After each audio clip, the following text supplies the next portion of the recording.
Hindi pa huli. Alam ba ang tao habang buhay may pag-asa?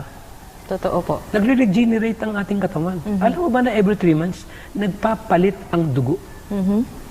Nagpapalit ang tissue every 6 months.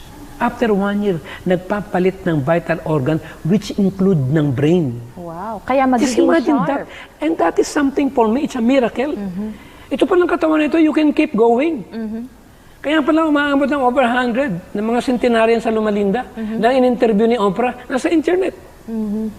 Nang in-interview ni Oprah, kung ano yung sikreto nila, bakit 100 years old na, nag-o-opera pa. Alam bang sabi nila kay Oprah?